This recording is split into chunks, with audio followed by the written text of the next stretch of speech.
So, welcome to the podcast today, Uli. How are you doing today? Hey, thanks for having me. But I'm having problems hearing you because my bus is very loud. We're here on the motorway from Detroit, Okay. so you have to speak very, very loudly. And we're going to be on the road for the next 8 hours, so Okay, I'll speak up a little, we have little bit to, we louder. have to Hopefully, make the best of it.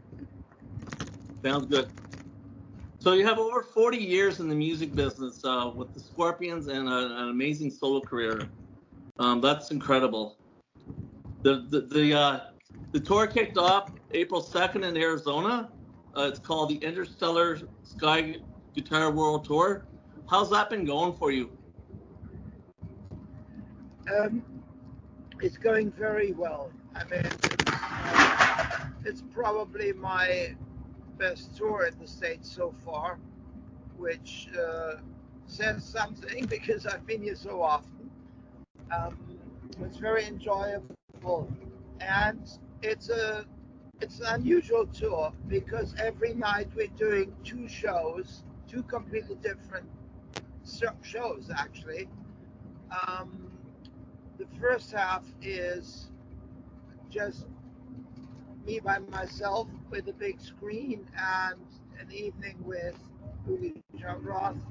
I'm doing all sorts of things, playing some classical pieces, playing new pieces, some flamenco stuff. I'm also presenting my new book, which is called In Search of the Alpha Law. And then there's an intermission. And then the second half is with the full band. And we're doing my early rock stuff, Scorpions, Electric Sun. Nice. And yeah, it's a 3-hour program, but it works very well. Those people are apparently really enjoying it, and so are we. That's good. So in the early 80s, you invented the Sky guitar. Can you explain what? In the early 80s, you invented the Sky guitar. Can you explain what Yeah, that is and what makes it different than a normal guitar? yeah.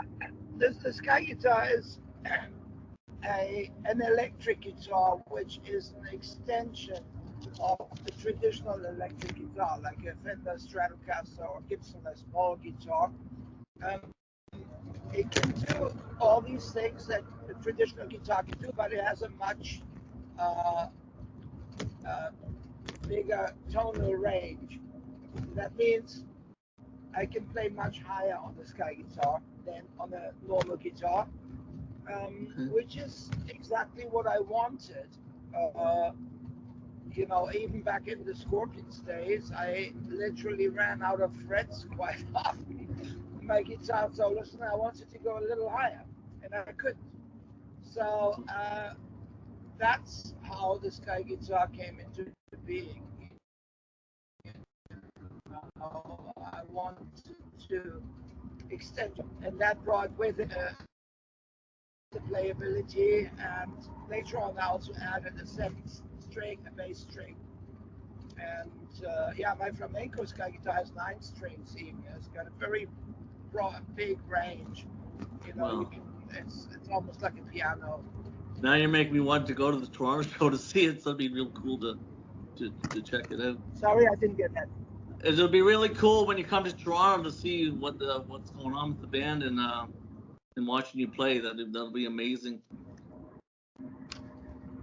So it's been mentioned that some of today's guitar players, like Kirk Hammett, were influenced by you and Yngwie Malmsteen. That's quite the honor. So who influenced you growing up? Like who are your favorite guitar players when you were young? Yeah, I started out listening to the Beatles, and then my main influences on the guitar were Eric Clapton and later on Jimi Hendrix, and then I took it from there. I then studied classical music, and somehow I came up with a mix between the two. a strange mixture, but it works for me. Awesome. So you played on 4 of the Scorpions albums. Is there any one in particular that you enjoy playing on, or any favorite song, or you just? I didn't get that. You played on 4 Scorpions albums? Which one was your Yeah. favorite to play on, and did you have a favorite song to Well, play? Or? yeah, back then, Virgin Killer was my favorite, you know, because I think we were in the full flow of it, and it was all quite new and exciting. So now, with hindsight, I like them all for different reasons, you know, Right. and there are some tracks that stand out more than others, and yeah, it is what it is, and we're still playing some of them live, and it's pretty amazing to see the longevity of these tracks.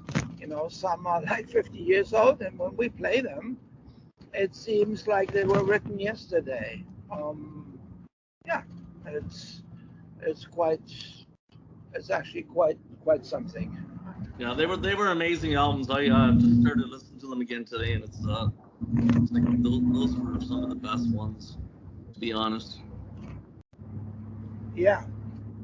Um, Briefly in 2006, you happened to reunite with the Scorpions, I think. Went on stage with them and played for a few songs or something. Is that correct?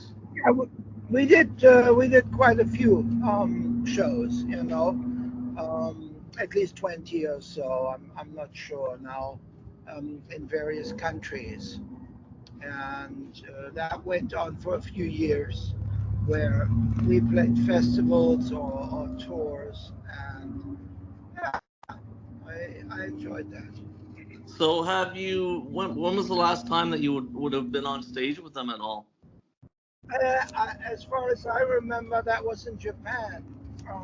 In probably 2016, there was a big festival near Tokyo called Loud Park Festival, and they were there, and I was there. We were both playing that festival, and then, you know, one thing leads to the next. You know, you know, let's play "We're Going to Sky." You know. Nice. Um, so what are your future plans? What are your future plans? Are you planning on making another album, or what do you? Well, at the moment, I have recorded a lot of new things, but not yet mixed. This summer, I'm going to do some oil paintings because I love doing that. In the autumn, we have more touring going on in Europe. And next year, I'm planning for some orchestra shows. Nice. So, yeah. But I'll probably come back to the States as well because we enjoy doing that. So do you stay in And touch with Canada, any? of course. What's that? Pardon me. I said, and Canada, of course. Of course, you got to come here.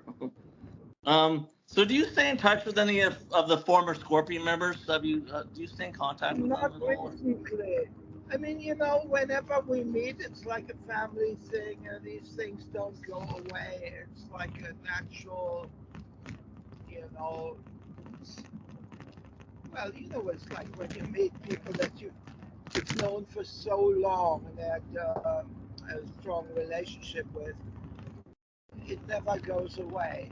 Um, but no, they do their thing, I do my thing. You know, it's one Right. of these things. Um, Ozzy Osbourne just got inducted into the Rock Hall. He's going to be inducted this year. And I was wondering, in your honest opinion, do you ever feel that the Scorpions will ever be in the Rock Hall?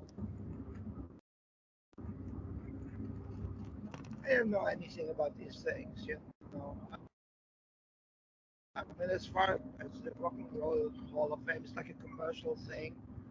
I think they pick people for whatever reasons. I don't know what's going on there.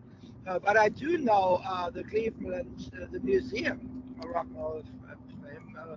They've invited me on several tours there. They've always been very, very nice to me.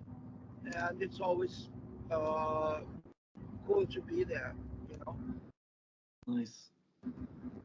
So it was. But I don't know thing. You know, it's not something that I particularly care about. You know. That's all right. So, well, I'm looking forward to seeing you come to Toronto in a few weeks, and I'm glad the tour's going pretty good, and I wish you all the best. I think we're going to cut this a little bit short today because it's pretty hard for both of us to hear from each other. So, it was a pleasure having you on the show, and like I said, I can't wait to see you in Toronto. Hopefully, I get the chance to meet you. So, Yeah. So you're in Toronto? yeah, I am. Yeah. Okay. You're Always good to be there. So I'm looking forward to it. awesome. I can't wait. Hey, take care. Thank you. Thank you. Cheers. Bye bye.